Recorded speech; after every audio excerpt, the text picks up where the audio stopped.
What's up everybody, Flash here with Flashy Dark Arts. Today we're going to talk about communism and how it made its way to America, okay? And we're going to start off by talking about Karl Marx. So, Karl Marx was born in 1818 in Germany, and he was a sociologist, a historian, a political theorist, a bunch of other crap that nobody really cares about. Just like all highly intelligent people, he didn't know what the hell he was doing.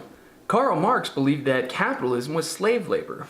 Karl Marx also believed that there should be a society with no classes and everybody should share and trade goods, like in kindergarten. Marx forgot to take into account that humanity is naturally greedy and lazy. Much like Karl Marx, who was never clean, never bathed, who was a drunk, and never washed his clothes.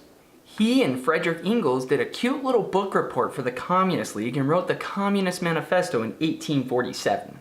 They distributed copies of the Communist Manifesto for free, but if you want a copy nowadays, it's gonna cost you money.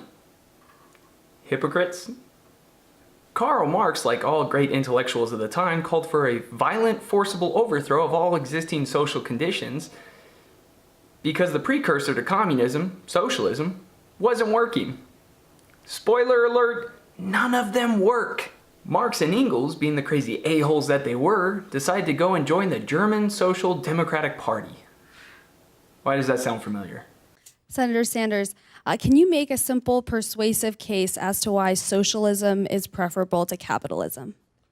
Democratic socialism, right? Yes. Okay. After being outlawed at first because of trying to overthrow the government, the German Social Democratic Party eventually got Germany to embrace communism in 1890. But Marx wasn't alive to see it because he died of pleurisy in 1883. He was 64 years old. They didn't have the capitalist modern medicine they do today. Now, this is really going to upset a lot of people, but I don't give a damn. Communism and socialism paved the way for Nazism.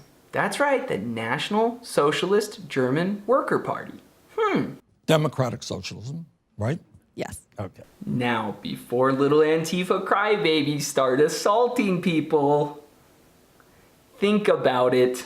Hitler whines about the system, tries to overthrow the government, becomes a politician, gets voted in, becomes a dictator, controls the jobs, the wages, the food, the guns, the people, and eventually starves and murders a bunch of people. Sounds like socialism to me, kids.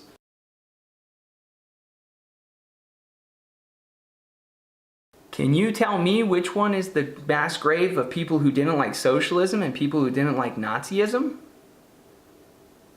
Yep, me neither. But to be fair, let's take a look at a capitalist mass grave.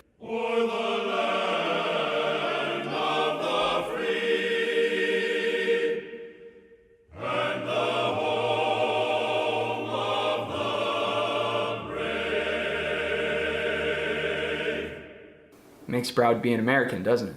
In 1917, the Soviet Union became the first fully communist country.